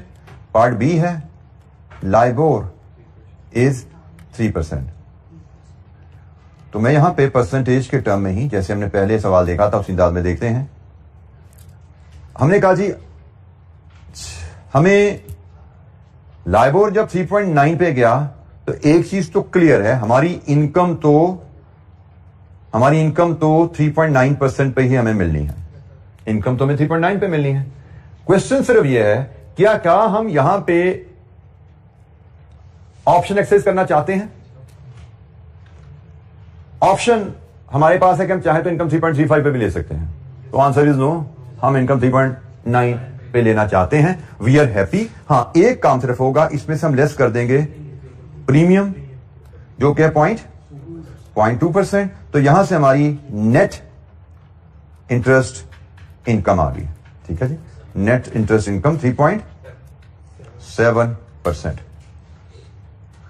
ये प्रीमियम की पेमेंट है, इसका ब्रैकेट में शो कर देते हैं. ये पहला केस हो गया. दूसरा केस, मार्केट में रेट 3% पे है, क्या हम ऑप्शन एक्सरसाइज करना चाहते हैं या नहीं? मतलब हम 3.35 पे इनकम लेना चाहते हैं 3 पे? आंसर 3.35. हम 3.35 पे इनकम लेना चाहते हैं, बट नॉन डिलीवरेबल है. 3.35 पे इनकम मिलेगी नहीं. इनकम मिलेगी आपको पहले 3 पे ही, फिर आप receive from option writer. Option writer से कहोगे भाई मुझे 3.35 का आपने एग्रीमेंट किया था, मुझे तो 3% पे इनकम मिल रही है, 0.35 आप पे करो. प्रीमियम तो यहां पे भी पे किया अभी हमने, तो यहां पे हमारी इंटरेस्ट इनकम कितनी बनी? 3.15%. अब ये हमारी मिनिमम इंटरेस्ट इनकम है. रेट बेशक आपका ये 2% पे गिर जाए, 1% पे आगे गिर जाए, आपकी इनकम इससे नहीं चली जाएगी. तो नॉन डिलीवरेबल एग्रीमेंट है, आपकी इनकम इसी रेट पे आनी है. लेकिन अगर आप ऑप्शन एक्सरसाइज करोगे, ऑप्शन एक्सरसाइज करने का मतलब आप ऑप्शन से, जिस बंदे से आपने ऑप्शन खरीदी उसको ऑप्शन राइटर कहा जाता है. हमने कहा buy option, buy call option. तो बाय कॉल ऑप्शन हमने ऑप्शन खरीदी है, जिससे खरीदी है ऑप्शन सेलर को ऑप्शन राइटर भी कहा जाता है. ऑप्शन राइटर कह लो या ऑप्शन सेलर कह लो, जिसने ऑप्शन हमें बेची है ना, हम उसे कहते हैं भाई 0.35 इस केस में मिल दो. यहां पे हमने उसको कहा था भाई माफ किया तुझे, हमें तेरी जरूरत नहीं है, हम खुश हैं अपने काम से. मार्केट में 3.9 हो गया, वी आर हैप्पी. ऑप्शन है ना, आपसे लेन देन खत्म हो गई कहानी. इधर हम कहते हैं नहीं भाई हमें मार्केट से 3% मिल रहा है, आपसे 3.35 के हमारे पास ऑप्शन है, हम ले सकते हैं आपसे 3.35 पे इनकम, तो हमें 3.35 की इनकम पूरी करके दो. 0.35 फिर ऑप्शन जो सेलर है वो आपको देते हैं. ये इस तरह कहानी बनती है. अच्छा, मैंने ये दूसरा कॉलम क्यों बनाया? दूसरा कॉलम इसलिए बनाया कि एग्जामिनर में ask you to determine amount. यहां पे तो नहीं कहा अभी तक किसी सवाल में, लेकिन चले वो कहता है जी अमाउंट भी बताओ. तो अमाउंट हमारे यहां पे डॉलर इन मिलियन है. क्वेश्चन नंबर कौन सा करें? क्वेश्चन नंबर $3 इन मिलियन है. तो जनाब डॉलर इन मिलियन निकालो. कि अगर मैं $20 मिलियन 3.9% पे इन्वेस्ट करूं फॉर अ पीरियड ऑफ 4/12 तो मेरी इनकम कितनी होगी? मिलियन में बता दिया, चलो अगर अमाउंट छोटी बन रही है तो मुझे डॉलर में बता देना। 0.26, आगे प्रीमियम भी आना तो उसको डॉलर ही आना, तो 260,000, ठीक है। और ये प्रीमियम है इस पे, ये हमने जो पे किया है 20 मिलियन इंटू 0.2% इंटू 4/12 जी, रुपीज में और डॉलर में। बेटा इसको मल्टीप्लाई कर देना उसके साथ बेटा। 20 मिलियन इंटू 0.2% इंटू 4/12, जिसे हमने इंटरेस्ट इनकम 4/12 की है, ये भी 4/12 होगा। 13333 लीजिए जी, इनकम कितनी बन गई? 246667। इंटरेस्ट रेट जितना ऊपर जाएगा हमारी इनकम बढ़ती जाएगी। ऑप्शन का फायदा यह है कि आप लॉक नहीं हो, अगर इंटरेस्ट रेट ऊपर जाता जाएगा आपका फायदा होता जाएगा। लेकिन ऑप्शन का फायदा यह भी है कि इंटरेस्ट रेट जितना मर्जी गिर जाए आपकी इनकम 3.15 से नीचे नहीं जाएगी। तो जनाब इसकी कैलकुलेशन देखो जरा, अगर ये रेट हम 3% या फीड करें तो हमारी इनकम क्या बनेगी? 20 मिलियन का 3% इंटू 4/12 200,000, और फिर हम 0.35 इनकम वसूल करेंगे ऑप्शन सेलर से।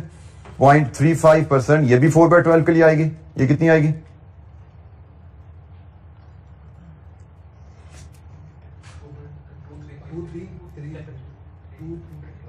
और प्रीमियम तो वही है 13333, तो ये 2,10,000 हो गए शायद।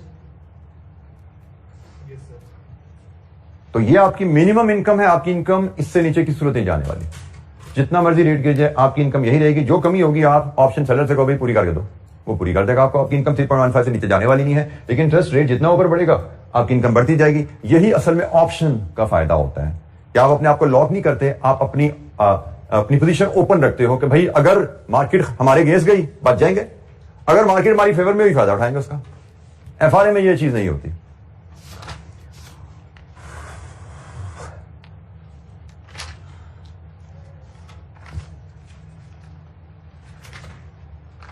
जी जनाब, एनी क्वेश्चन, कोई सवाल?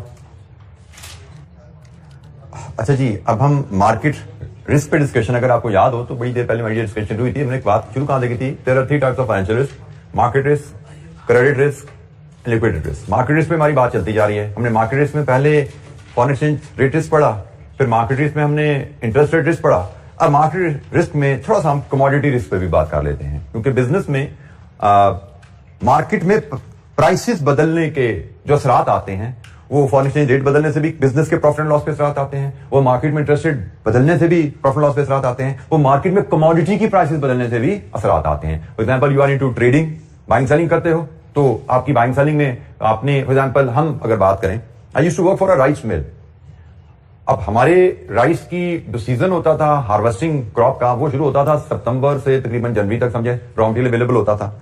एग्रीमेंट हमें करने पड़ते थे तकरीबन जून जुलाई में अगले 12 महीने के। हमारे कस्टमर कहते थे प्राइसेस कोट करो। अब प्राइस कोट करने के लिए मैंने अपने कस्टमर को इंग्लैंड में, सऊदी अरब में, अमेरिका में क्या प्राइस कोट करनी है, उसके लिए सबसे बड़ा अहम इंग्रेडिएंट होता है रॉ मटेरियल, क्योंकि मेरी मेजर कॉस्ट रॉ मटेरियल से आती थी। अब रॉ मटेरियल मुझे सितंबर से जनवरी तक किस रेट पे मिलेगा? Question mark. अब मैं एक रॉ मटेरियल की प्राइस अज्यूम करके अगर मैं कस्टमर को बिड कर देता हूं और कल को प्राइस नहीं आती, मार्केट रिस्क, प्रोडक्ट ये हम कह रहे हैं कमोडिटी प्राइस रिस्क आ गया कि कमोडिटी की प्राइस मेरे अंदाजे से डिफरेंट आती है, तो मेरी प्रॉफिटेबिलिटी सारी हिल जाएगी। वो प्रॉफिट कम भी हो सकता है, वो लॉस में भी कन्वर्ट हो सकता है। दिस इज कॉल्ड, हम जो कह रहे हैं कि कमोडिटी प्राइस रिस्क। तो मार्केट में कमोडिटी की चीजेस प्राइस में चेंजेस आने से भी बिजनेस पे असरात आते हैं। अब इसको कैसे मैनेज किया जाए, इसके क्या हल हैं? There are 2 tools commonly use: future contract, forward contract. पहले मैं इसमें किताब में तो फ्यूचर पे पहले बात हो रही है, लेकिन मैं चूंकि फॉरवर्ड जरा आसान होता है, पहले मैं फॉरवर्ड पे बात कर लेता हूं, फिर फ्यूचर पे बात कर लेते हैं। फॉरवर्ड कॉन्ट्रैक्ट जैसे करेंसी का फॉरवर्ड है ना, वैसे कमोडिटी का फॉरवर्ड है, कोई फर्क नहीं है। मैंने जैसे कहा कि भाई मुझे 3 महीने बाद 100 टन चावल खरीदने हैं, रॉ चावल खरीदने हैं, तो I can enter into an agreement with the producer कि भाई मुझे आज एग्रीमेंट कर लो, 3 महीने बाद मुझे 100 टन रॉ चावल किस रेट पे दोगे? उसने कहा जी मैं आपको 10,000 मान दूंगा। मैं ठीक है, 10,000 एग्रीमेंट साइन हो गया। अब मुझे पता कर, अब मैं कस्टमर को आराम से प्राइस कोट कर सकता हूं। कि भाई 100 टन रॉ मटेरियल चाहिए, उसकी प्राइस लॉक होगी, इस प्राइस के हिसाब से ये कस्टमर को प्राइस में बिड कर सकता हूं। तो फॉरवर्ड कॉन्ट्रैक्ट वेरी सिंपल। इसी तरह बेचने का एग्रीमेंट भी हो सकता है कि मैं अगर सेलर हूं लेकिन मेरे अदरवाइज है कि आप गंदम खरीद ली, आटा बना लिया, अब आटा बेचना पूरा साल, आगे चल के प्राइसेस गिर ना जाए, डर है भाई, तो आप सेल का एग्रीमेंट भी कर सकते हो, बाय का एग्रीमेंट भी कर सकते हो, सेल का एग्रीमेंट भी कर सकते हो। तो एफआरए फॉरवर्ड रेट एग्रीमेंट किया है, फॉरवर्ड कॉन्ट्रैक्ट किया है, enter into now for the settlement of an agreed at an agreed future date और फ्यूचर डेट किसी डेट पे या any time between two dates. इसमें ये भी फ्लेक्सिबिलिटी भी होती है, फॉरवर्ड एग्रीमेंट में फ्लेक्सिबिलिटी भी हो सकती है। फॉर एग्जांपल हम कैसे दे सकते हैं कि भाई 31 दिसंबर को आप हमें रॉ राइस सप्लाई करेंगे, या हम ऐसे भी कर सकते हैं दिसंबर के महीने में रॉ राइस सप्लाई करेंगे, पहली से लेकर 31 तक। तो फॉरवर्ड कॉन्ट्रैक्ट में दोनों चीजें हो सकती है, डेट लॉक भी हो सकती है और दो डेट्स भी डिसाइड हो सकती है, इन डेट्स के दरमियान आप हमें इस रेट पे सप्लाई करेंगे। Quantity agreed, commodity agreed, delivery time agreed. Price तो है ही है यकीनन, फॉरवर्ड कॉन्ट्रैक्ट शुरू तो प्राइस ही होता है, प्राइस भी लॉक है, क्वांटिटी भी लॉक है, टाइम भी लॉक है। ठीक है कि भाई किस टाइम पे आपने हमें चीजें स्पेसिफाई सप्लाई करनी है। इसका मैकेनिज्म वेरी सिंपल, जजमेंट का एग्रीमेंट हो गया, डिलीवरेबल एग्रीमेंट बात खत्म होगी। तो डिलीवरेबल एग्रीमेंट, फॉरवर्ड एग्रीमेंट, आपको कोई इसमें दिक्कत नहीं है, लेकिन फिर भी हम एक रीड थ्रू कर लेते हैं, एक बेसिक एग्जांपल जो मैं क्वेश्चन में यहाँ पे बुक पे available it is on page number, delivery की एफआरए की एग्जांपल पेज 234 पे है। We just read through that example, क्योंकि एफआरए करेंसी वगैरह डिस्कस करके आए हैं, तो कमोडिटी का एफआरए हमारे लिए कोई दिक्कत वाली बात ही नहीं है। ये एग्जांपल है जी commodity FRA. A sugar producer जो बनाता है sugar estimates 14.55 ton of sugar will be available for sale. बेचने के लिए हमारे पास होगी 3 महीने बाद। डर क्या जी प्राइस गिर ना जाए। प्राइस जो भी चल रही है वो 1,20,000 चल रही है per ton. Forward contract on 1 ton of sugar with 3 month expiry is available at 130। 1 month contract 130,000 per ton का अवेलेबल है। तो प्रोड्यूसर क्या करेगा, एग्रीमेंट साइन कर लेगा कि ठीक है जी मैं 130,000 पे एग्रीमेंट आज लॉक कर देता हूं। एग्रीमेंट लॉक हो गया, लेट्स अज्यूम 3 महीने बाद मार्केट में प्राइस 145 है। अब पार्टी की सेल पे कोई असर पड़ता है, उसका एग्रीमेंट तो 130 पे हो गया, रेट 145 हो या रेट 125 हो, उसको तो 130 में बेच रहा है, खत्म होगी बात। ठीक है, तो अगर लेकिन ये रिग्रेट आ गया उसको, यार मैंने एग्रीमेंट ना ही किया तो अच्छा होता है, लेकिन भाई ये तो है कि आप ये भी जुआ खेलना चाहते हो, चांस लेना चाहते हो, क्योंकि रेट ऊपर गया रेट नीचे भी तो जा सकता है। तो हम रिस्क मैनेजमेंट की जब बात कर रहे हैं तो रिस्क मैनेजमेंट में हमें इस केस में प्राइस के ड्रॉप से बचना है। तो प्राइस के ड्रॉप से बचने के लिए अगर तो फॉरवर्ड अवेलेबल है, फॉरवर्ड ले लो। अगर ऑप्शन कोई होता, कमोडिटी में वैसे ऑप्शन होती नहीं है, लेकिन ऑप्शन हमने पढ़ा ना, वहां पे हम ड्रॉप से बच भी जाते हैं और मार्केट प्राइस अगर अच्छी हो तो फायदा उठाने की ऑप्शन होती है। और कमोडिटी में ऐसे नॉमिनी टूल अवेलेबल नहीं है, तो कमोडिटी में हमें सिर्फ फॉरवर्ड अवेलेबल है। भाई अगर तो लॉक करना तो कर लो, फिर ऊपर जाए नीचे जाए हमें उससे कोई गलत नहीं, then we should not have regret. तो ये जनाब आपका एक बेसिक सा फॉरवर्ड का केस है। फ्यूचर की बात करें तो फ्यूचर की कहानी फिर वैसे ही है, कभी स्टैंडर्डाइज कॉन्ट्रैक्ट होगा, स्टैंडर्डाइज क्वांटिटी होगी, उसकी प्राइस, उसका पीरियड डेट्स जो है वो स्टैंडर्डाइज होंगी, वही बात आ जाती है। These are future contracts for sale and purchase of commodities such as wheat, oil, copper, gold. ये भी हमारे पास ना कमोडिटी एक्सचेंजेस होती हैं। पाकिस्तान में commodity exchanges are available. Pakistan में उसको कहते हैं मर्केंटाइल एक्सचेंज। एक तो आपकी है ना स्टॉक एक्सचेंज, जिसमें आपके शेयर्स की बाइंग सेलिंग होती है। By the way stock exchange में आपके फ्यूचर की बाइंग सेलिंग भी होती है। जिस तरह आपने किसी भी चीज की बाइंग सेलिंग आपने प्लान कर ली तो रिस्क तो आ गया ना। जैसे आज आपने प्लान किया यार मैं आज से 6 महीने बाद नेस्ले के 5,000 शेयर खरीदूंगा, मेरे प्लॉट के पैसे आएंगे, मैं नेस्ले के 6,000 शेयर खरीदूंगा। साथ ही डर लग गया 6 महीने बाद नेस्ले का शेयर पता नहीं कहां जाएगा। शेयर फ्यूचर भी अवेलेबल होते हैं, C5 में जाके पढ़ेंगे। पाकिस्तान में just for your information share future की मार्केट अवेलेबल है, पाकिस्तान स्टॉक एक्सचेंज। पाकिस्तान में कमोडिटी की मार्केट अवेलेबल है, मर्केंटाइल एक्सचेंज। करेंसी की फ्यूचर मार्केट अवेलेबल नहीं है, इंटरेस्ट रेट की फ्यूचर ऑप्शन मार्केट अवेलेबल नहीं है। शेयर्स की भी अवेलेबल है और कमोडिटीज की भी अवेलेबल है। मर्केंटाइल एक्सचेंज बिजनेस ऑर्गेनाइजेशन इससे डील करती हैं। तो दीज आर फ्यूचर कॉन्ट्रैक्ट्स जो कमोडिटीज पे अवेलेबल है। स्पेशल फीचर्स क्या है जिसके, स्टैंडर्डाइज कॉन्ट्रैक्ट है। स्टैंडर्डाइज कॉन्ट्रैक्ट का मतलब आपको पता लग चुका है कि भाई फॉर द परचेज और सेल ऑफ पर्टिकुलर आइटम, जिसमें क्वांटिटी स्टैंडर्डाइज होगी, identical to every other future contract for the same item with the only exception is there delivery date. वो मैं आपको पहले बता चुका हूं, कभी मई भी हो सकती है, जून भी हो सकती है। जैसे हमने फीचर करेंसी में इंटरेस्ट रेट में बात की, जून सेटलमेंट डेट, जुलाई सेटलमेंट डेट, अगस्त सेटलमेंट डेट, फर्क सिर्फ उसका होगा कमोडिटी स्टैंडर्डाइज होती है, प्राइसेस भी डेफिनेटली फर्क होंगी. They are traded on exchange rather than negotiated on the counter. Such contracts cannot be tailored to the user requirement. वही बात होगी, टेलर मेड नहीं है, स्टैंडर्डाइज है. अल्टीमेटली एक ही बात है, future contracts are standardise agreements to buy और सेल. स्टैंडर्डाइजेशन की बात करें, क्वांटिटी स्टैंडर्डाइज है. स्टैंडर्डाइजेशन की बात करें तो डेट्स जो हैं वो भी स्टैंडर्डाइज होती हैं, in the sense June, July, normally 30 जून, 31 जुलाई, 31 अगस्त, ऐसा नहीं कि 2 अगस्त, 15 जून, ऐसा नहीं होता. स्टैंडर्डाइज क्वांटिटीज होती हैं फ्यूचर ऑप्शन में, स्टैंडर्डाइज डेट्स होती हैं फ्यूचर्स में भी और ऑप्शन में. जनरली आपको मंथ बताया जाएगा, तो मंथ का मतलब usually last day of that month होता है.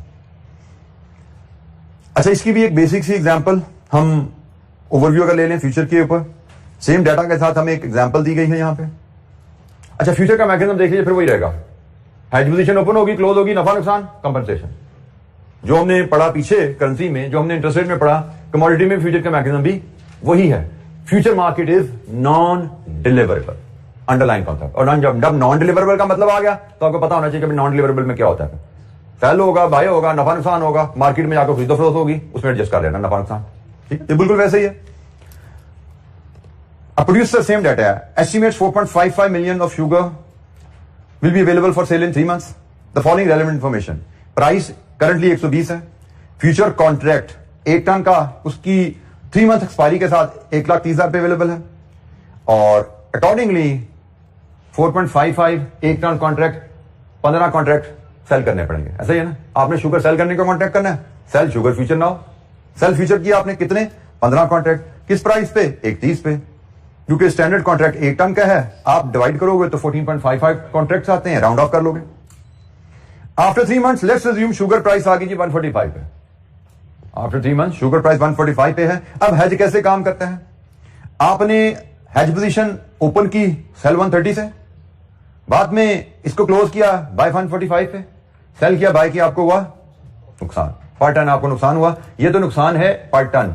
आपके पास 15 कॉन्ट्रैक्ट्स हैं 1 टन के, आपको 15 कॉन्ट्रैक्ट्स पे 15,000 के हिसाब से टोटल 2,25,000 का नुकसान हो गया. ये फ्यूचर की कहानी खत्म हुई. यहां पे आपने फ्यूचर की कहानी शुरू की सेल शुगर से बाय पे क्लोज करके. Sell sugar future, buy sugar future, loss per ton, और आपके पास 15 कॉन्ट्रैक्ट हैं 1 टन ईच के. ये आपका 1 टन का लॉस है ना, और आपके पास 15 कॉन्ट्रैक्ट्स हैं 1 टन ईच के. टोटल लॉस आपका कितना है. फ्यूचर की कहानी जब खत्म हो जाती है, इसके बाद कहते हो भाई अब जाके मार्केट में शुगर बेचो और देखो क्या बनता है. मार्केट में गए, आपने शुगर बेची, इतने पैसे मिले, लेकिन फ्यूचर में लॉस कर चुके हैं, उसको कट किया, नेट प्रोसीड्स, और देख लीजिए इफेक्टिवली आपको शुगर कितने की पड़ी, कितने की बिकी. यही फ्यूचर का काम होता है कि भाई जब हमने बेचने का इरादा किया था शुगर, तब प्राइस 130 थी, लेकिन बेचना 3 महीने बाद था, तो फ्यूचर के थ्रू हमने उसको कवर कर लिया, हमें 130 मिल गए.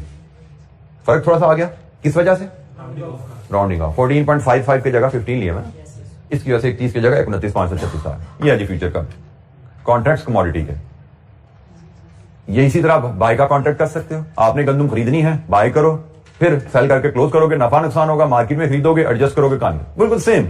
इसी अंदाज में आप बाय का कॉन्ट्रैक्ट भी बना सकते हैं, जैसे हमने पीछे. कहां पे बेटा, अच्छा ये वैल्यू गलत लिखी है, सॉरी. हाँ बिल्कुल जी, और ये वैल्यू ये भी गलत है ना. यहां पे तो 1884750 ओवर 14.55 होना चाहिए ना. रेट ये देखो ठीक आ रहा है 14.55. हमने तो 14.55 बेची ना बेटा, हमने तो चीनी 14.55 टन बेची, हमने 14.55 टन बेची एक्चुअली 145 पे. ये हमें लॉस आ गया, नेट में इतना पैसा मिला, ये पैसा में इसके ऊपर मिला है. ये ठीक है वैल्यू, ठीक हो गया. इसको फिर टाइपो है, इसको ठीक कर लीजिए.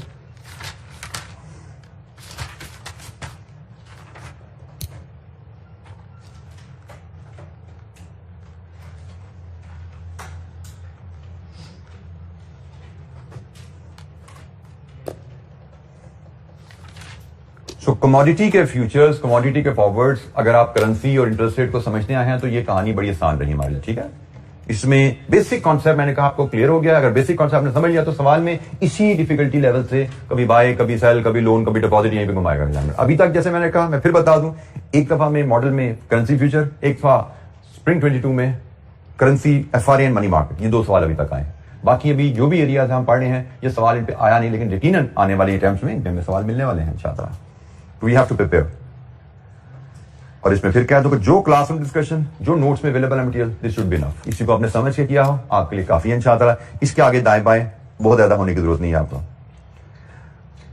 अच्छा, जब नाउ लास्ट स्ट्रोक, हमारे लास्ट सेकंड लास्ट स्ट्रोक, लेकिन ये बड़े ब्रीफ सी डिस्कशन है हमारी। 2 रिस्क रह गए जी। मार्केट रिस्क हमारा फुली कवर हो गया, फॉरेन एक्सचेंज रेट रिस्क भी हो गया, इंटरेस्ट रेट रिस्क भी हो गया, कमोडिटी रिस्क भी हो गया। अब credit risk and liquidity risk, ये 2 रिस्क रह गए। इन पे हमारी डिस्कशन बड़ी ब्रीफ सी है, कोई न्यूमेरिकल नहीं, सिंपल छोटी छोटी थ्योरी है। किताब से आपको देख के idea, less than a page का मटेरियल है, ये हार्डली अ पेज का मटेरियल है। क्रेडिट रिस्क क्या है? क्रेडिट रिस्क ये है कि आपने किसी को लोन दिया या उधार पे चीजें बेची, पैसा नहीं आएगा, this is the credit risk. बैंकों के लिए, बैंक लोन देते हैं किसी को, तो लोन में डिफॉल्ट हो जाना, this is there credit risk. आम कारोबारी कंपनियां उधार पे चीजें बेचती हैं, कस्टमर पैसे ना दे चीजें खरीद के, दिस इज क्रेडिट रिस्क। ठीक है कि उधार पे चीज आपने पैसा दिया है, वापस नहीं आएगा, कमोडिटी बेची है, पैसा दिया वापस नहीं आएगा, दिस इज क्रेडिट रिस्क। अब क्रेडिट रिस्क को मैनेज कैसे किया जाए एज अ फाइनेंस पर्सन, क्योंकि फाइनेंस की मैनेजमेंट की बात है ना, हमारा कंपनी का पैसा लग रहा है, तो उस क्रेडिट रिस्क को मैनेज करना भी एज अ फाइनेंस पर्सन जो हम रोल लेंगे as a chartered accountant later, उसका हमारी जिम्मेदारी बनती है। डिफरेंट टूल्स जो अवेलेबल है, सबसे पहला टूल है सेटिंग क्रेडिट लिमिट। हम आ जाते हैं सिर्फ बिजनेस ऑर्गेनाइजेशन की तरफ, बैंक्स को हम पीछे छोड़ देते हैं। तो ये सारी चीजें बैंक्स पे भी एप्लीकेबल है एज इट इज, लेकिन हम फिलहाल बिजनेसेस पे आ जाते हैं। बिजनेस में आप उधार बेचते हो, सबसे पहला असूल, आप क्रेडिट लिमिट हर कस्टमर की सेट करो, किस कस्टमर को कितना उधार बेचना है। क्रेडिट लिमिट की जब हम बात करते हैं उसमें क्या क्या चीजें आ जाएंगी, मतलब है कि हम रेंज बना सकते हैं कि भाई हमारी डिफरेंट कैटेगरीज हैं, उन कैटेगरीज में हमारी मैक्सिमम लिमिट क्या रहेगी। We can have a policy कि हमारी क्रेडिट लिमिट है, कोई लिस्टेड कस्टमर है, हम उसको 40 मिलियन तक उधार दे सकते हैं जो बी रेटिंग में है, लेकिन उसके अलावा तमाम कंपनीज को हम 1 मिलियन को उधार देंगे। प्राइवेट कंपनी को 2 मिलियन से ज्यादा उधार नहीं देना, पार्टनरशिप और इंडिविजुअल को अपने उधार नहीं देना। क्रेडिट लिमिट सेट कर दूंगा, ये बहुत जरूरी है। क्रेडिट लिमिट सेट करने के लिए बहुत से क्राइटेरिया देखे जाते हैं, ये तो एक गाइडलाइन है, लेकिन in general credit limit set करने के लिए, फॉर एग्जांपल आपने किसी को उधार देना नहीं देना, एज एन इंडिविजुअल आप क्या देखोगे, उसकी कैपेसिटी टू प्रीपे है, उसकी रेपुटेशन, यार दोस्तों से पूछो कि भैया पैसे लेंदा है, दे भी देंदा है, दाएं मैं पूछोगे ना। बिजनेस में भी यही है, मार्केट सर्वे करो, पूछो यार ये पार्टी हमसे उधार लेनी आई है, और भी लोगों से खरीदती होगी ना, उधार देते हैं तो पैसा वापस करती है, पीछे कभी हमने इसको दिया, इसने पैसा वापस किया, इसकी फाइनेंशियल स्टेटमेंट कैसी है, प्रॉफिटेबल कंपनी है।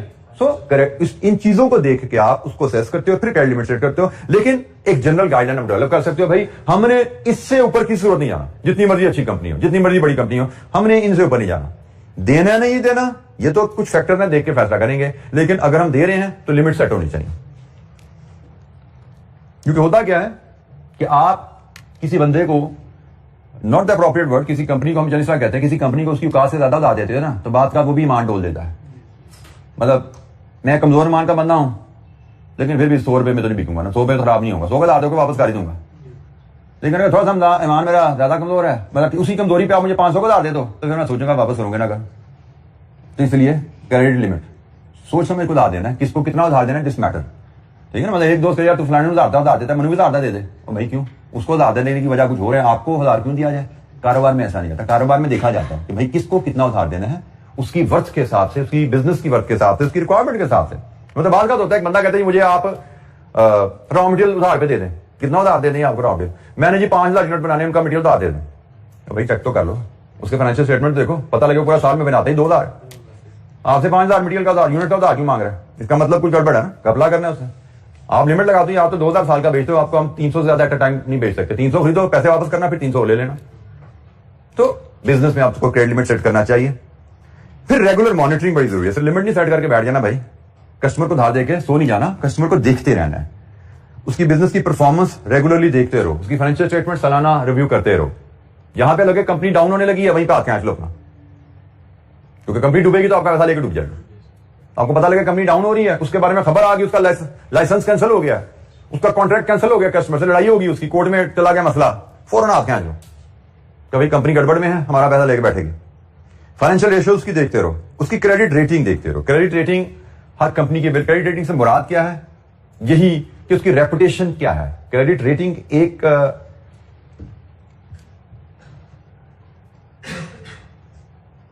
थोड़ी सी हम कह सकते हैं कि एक स्टैंडर्डाइज एक टर्मिनोलॉजी है कि हमारे पाकिस्तान में डिफरेंट क्रेडिट रेटिंग एजेंसीज जिनसे हम राबता कर सकते हैं कि अभी फलानी पार्टी का ब्याज तो बताओ कैसा है, उसकी मार्केट रेपुटेशन, उसकी फाइनेंशियल पोजीशन के हिसाब से उसको उधार देना चाहिए नहीं देना चाहिए।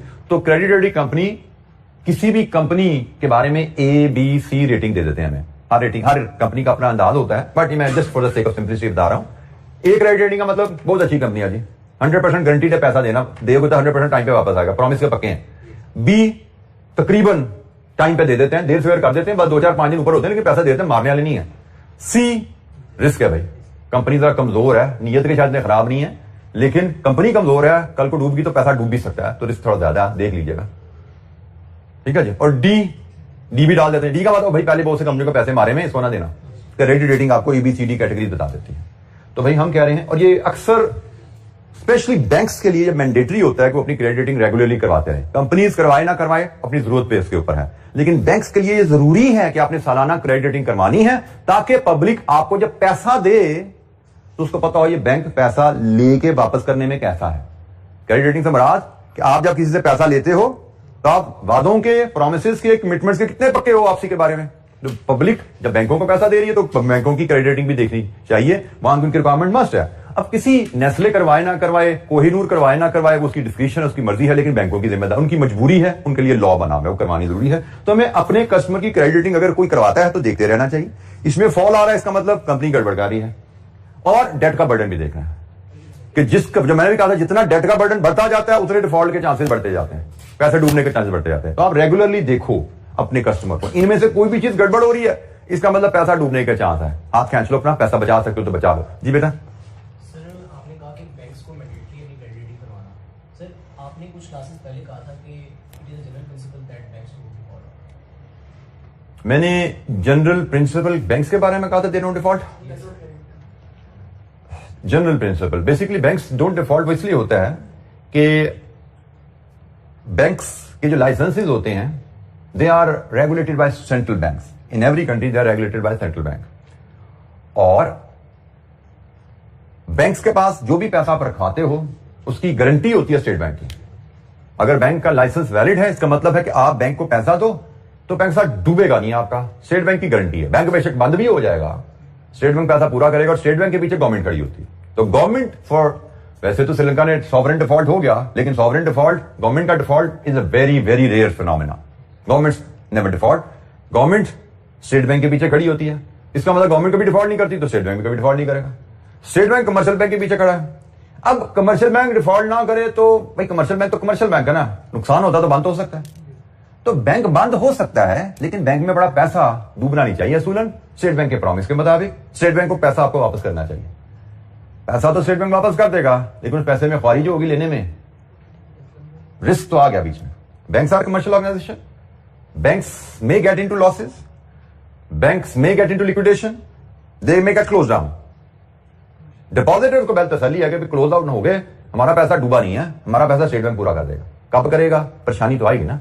तो रिस्क तो यही है कि परेशानी आ गई थोड़ी सी। आपका ख्याल था मुझे पैसे 6 महीने बाद मिल जाएंगे, 6 महीने बाद बैंक लिक्विडेशन में चला गया, पता लगा पैसे 2 साल बाद मिलेंगे स्टेट बैंक से। मिल जाएंगे आपको, इंटरेस्ट भी शायद मिल जाए आपको उसके ऊपर, लेकिन रिस्क आ गया ना, आपकी उम्मीद के बरखिलाफ काम हो गया। ठीक है, दिस इज रिस्क। अच्छा, क्रेडिट रिस्क में फिर गारंटीज भी आ जाती हैं कि आपको किसी पार्टी से डर लग रहा है, यार पैसा डूब जाए, उधार लेने आया, उधार मांग रहा है, तो लेकिन कोई खबरें अच्छी नहीं आ रही इसके बारे में, तो आपको कहते हैं कि गारंटर ले आ गया भाई, तूने अगर पैसे ना दिए तो कौन तेरी गारंटी देता है, वो भरेगा मेरे। तो फिर इसका क्रेडिट रिस्क शेयर हो जाता है भाई। जैसे आप भैया भाई किसी दोस्त पे कुछ आकर कह रहा दोस्त तेरी गारंटी देता, फिर मैं तुम देना आपस में जैसे करते हैं वही टर्म्स है। तो बिजनेस में भी ऐसे ही है यूजुअली। जैसे एलसी क्या होती है? बैंक की guarantee. LC is a sort of guarantee. बड़ी अच्छी एग्जांपल है गारंटी की हमारी कि भाई एक कंपनी ने बाहर अप्लाई किया, भाई हमें ये चीजें भेज दो उधार पे, कैसे पैसे कहां से आएंगे? पैसों की गारंटी कौन देता है? अच्छा, एलसी खुलवा देते हैं, बैंक की गारंटी आ गई। ठीक है। Credit insurance this is another tool. जिस तरह आपके एसेट्स की इंश्योरेंस होती है, आप रिसीवेबल की इंश्योरेंस, रिसीवेबल भी आपका एसेट है, इसकी इंश्योरेंस भी अवेलेबल होती है। आई स्टिल रिकॉल हमने एक बड़ा प्रैक्टिकल केस है, एक्चुअल केस है। हमें एक जब मैं राइस एक्सपोर्ट बिजनेस में था, वहां पे एक क्लाइंट की ऑर्डर आया। वो क्लाइंट था कि अफ्रीका के किसी मुल्क में, और अफ्रीका में उन दिनों में हम बिजनेस में होते हैं तो पढ़ते रहते हैं, तो उन दिनों में वहां पे बड़े खबरें थी, अब तो चीजें बहुत ज्यादा मजीद रेगुलेशन आ गई। मैं बात कर रहा हूँ आज से कोई 20 साल पुरानी। तो उन दिनों में वहां पे फेक बैंक्स का भी मसला होता था। अब हमें एक एलसी आई हुई थी, बट हमें डर था खुदा ना खास्ता एलसी किसी फेक बैंक की तरफ से ना आई हो। आल्दो बैंक टू बैंक जाती है एलसी, और वहां पे बैंकों का आपस में कम्युनिकेशन का एक चैनल होता है जो कि असूलन सिक्योर समझा जाता है, लेकिन जब फ्रॉड होता है तो सब कुछ हो जाता है। तो हमें डर था कि हमारा जो कस्टमर है उसने जिस बैंक से एलसी खुलवाई है वो बैंक कहीं फेक ना हो। तो हम एलसी पे, बैंक की गारंटी पे रिलाय नहीं कर रहे थे। हमें क्रेडिट रिस्क था कि हम उधार माल बेचेंगे, वापस पैसा पता नहीं आए ना आए। और माल बेचना मसला नहीं होता, बेच के पैसा निकलाना असल मसला होता है कारोबार में। बेचने उधार पे उठाने के तो सब तैयार है, ठीक है, वो तो किसी को भी कभी उधार पे बेचना ले लो तो वो तो ले जाएगा, पैसा देगा नहीं देगा असल मसला तो वो है। हमारा मसला कारोबार में बेचना नहीं होता, बेच के पैसा लेना। तो हमें वहां पे कस्टमर कह में चीजें भेजें, हमें पेमेंट पे रहा शक था, तो हमने इसको भी चेक करना चाहिए, क्या करें, डिफरेंट ऑप्शन होती हैं। अब इंटरनेशनल ट्रेड में जैसे 2 ऑप्शन हमें मिली वहां पे। एक ऑप्शन थी कि हम उस एलसी को किसी रेप्यूटेबल बैंक से कंफर्म करवाएं, एक और बैंक की गारंटी डलवाएं उसमें। हमें जैसे ऑप्शन मिली कि हम HSBC, एक इंटरनेशनल ब्रांड है, उन दिनों पाकिस्तान में भी होता था, हम HSBC से गारंटी ले लें कि वो हमें उस बैंक की गारंटी दे दे कि वो बैंक जेन्युइन है। अगर उस बैंक ने पैसा नहीं दिया तो मैं दे दूंगा। HSBC पे मैं ट्रस्ट था, उसने अपना लेकिन साथ बिल भेज दिया कि भाई मुझसे गारंटी ले तो मेरी इतनी फीस है। दूसरा हमें ऑप्शन मिली कि हम इंश्योरेंस कंपनी के पास चले जाएं, उनके पास चले जाएं, उनको बताएंगे भाई हमारे पास एलसी है, तो हमें इस पे शक है कि बैंक शायद ये पैसा ना दे, तो आप इसको इंश्योर कर दो।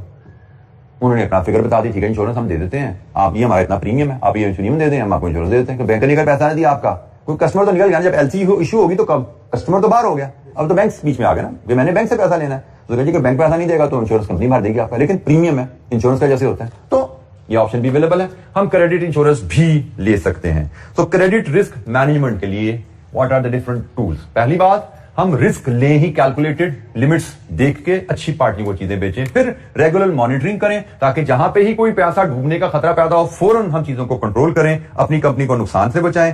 तीसरी चीज, हम गारंटीज ले सकते हैं उधार देते हुए। चौथी चीज, हम क्रेडिट इंश्योरेंस की ऑप्शन को भी डिस्कस कर सकते हैं।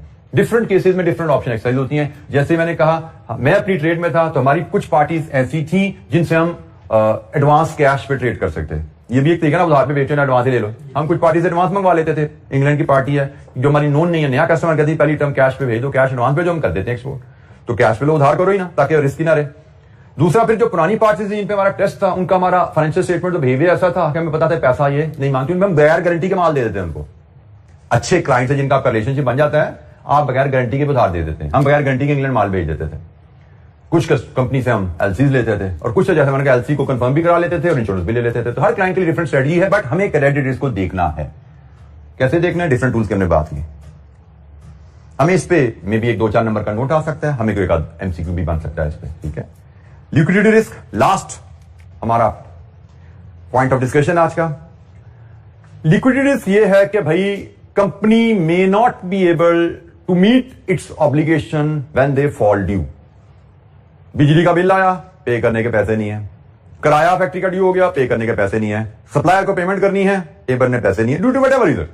ऐसा नहीं कि कंपनी नुकसान में चल रही है। बात का होता है कि भाई पैसे हमारे हैं लेकिन डेटर्स में फंसे हुए। डेटर्स ने 4 दिन बाद पैसे देने, किराया आज ड्यू हो गया। एलसी खुली हुई है भाई, लेकिन एलसी के पैसे महीने बाद आने, हमें पक्के हैं $2 मिलियन आने हैं, लेकिन महीने बाद आने हैं।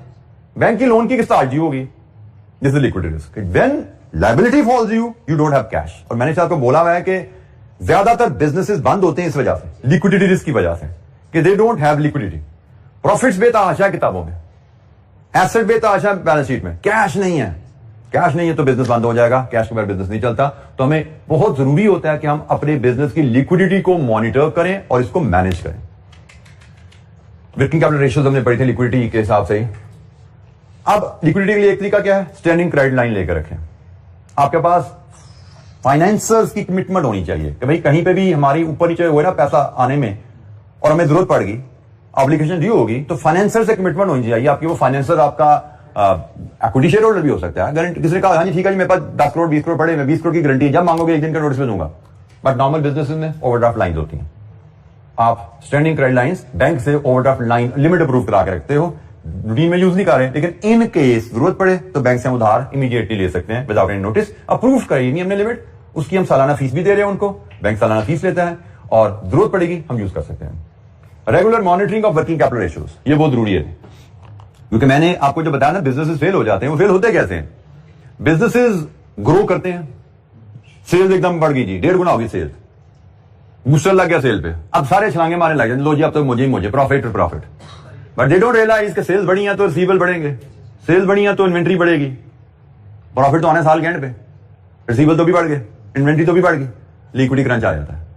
सो रेगुलरली अपनी वर्किंग कैपिटल रेशियो देखते रहो, डेटर डेज उसमें कुछ चेंज आ रहा है, इन्वेंट्री डेज में कुछ चेंज आ रहा है, क्रेडिट डेज में कोई उतार चढ़ाव हो रहा है, ठीक है। वर्किंग कैपिटल रेशियोज हमने पढ़ी थी, उनको रेगुलरली देखते रहो, वो आपको बता देती हैं कि भाई आपको पैसे की जरूरत है या नहीं है। अगर आप उनको मॉनिटर करते रहोगे, उनमें उतार चढ़ाव बदलाव, net working capital ratio which is working capital turnover ratio, sales over working capital, ये भी पढ़ी ना हमने, पढ़ी थी हमने रेशियो के नहीं है वर्किंग कैपिटल के चैप्टर में। वर्किंग कैपिटल के चैप्टर में एक बड़ी अहम रेशियो होती है sales over net working capital. आपकी सेल्स बढ़ रही है अगर, तो आपका वर्किंग कैपिटल भी बढ़ना चाहिए, लेकिन अगर working net sales over working capital ratio बढ़ती जा रही है, रेशियो बढ़ रही है, इसका मतलब क्या है कि आपकी सेल्स ग्रो कर रही है, वर्किंग कैपिटल इन्वेस्टमेंट नहीं ग्रो कर रही, दिस इज बैड, इसका मतलब you are getting into liquidity crunch. Working capital ratio अगर हमने नहीं, मुझे लगता है शायद डिस्कस हुई लेकिन नहीं हुई, तो इसको हम कहते हैं वर्किंग कैपिटल टर्नओवर।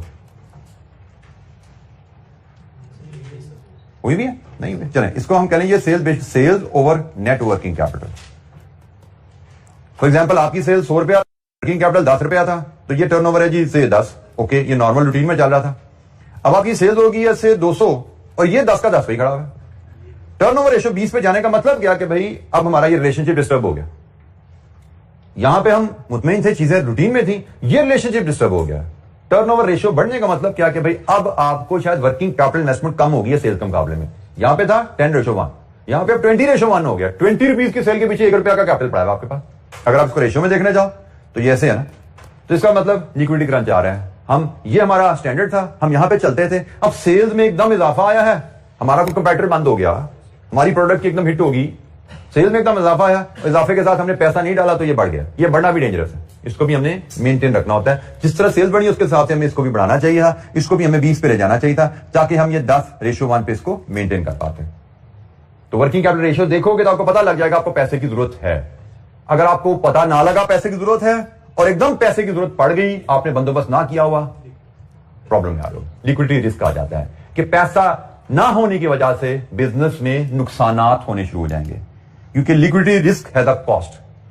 आपके पास कस्टमर को, सप्लायर को पैसे नहीं दे पाए, वो आपकी सप्लाई रोक देगा, वो सप्लाई रोकेगा तो फिर आप रॉ मटेरियल कहां से खरीदोगे, आपके कस्टमर इफेक्ट होने शुरू हो जाएंगे, तो पूरा एक साइकिल डिस्टर्ब हो जाता है। अच्छा जी, ये हमारी इस चैप्टर की डिस्कशन कंप्लीट, और इसके साथ ही हमारा जो कैफ 6 का फाइनेंशियल एनालिसिस का एरिया था वो भी कंप्लीट अल्हम्दुलिल्लाह। तो कोशिश की हमने कि इस एरिया को जितने बेहतर अंदाज से पढ़ सकें पढ़ें, बाकी स्टिल आगे हम मिलेंगे इंशाअल्लाह। व्हाट्सएप ग्रुप में तो कांटेक्ट में रहेंगे ही रहेंगे।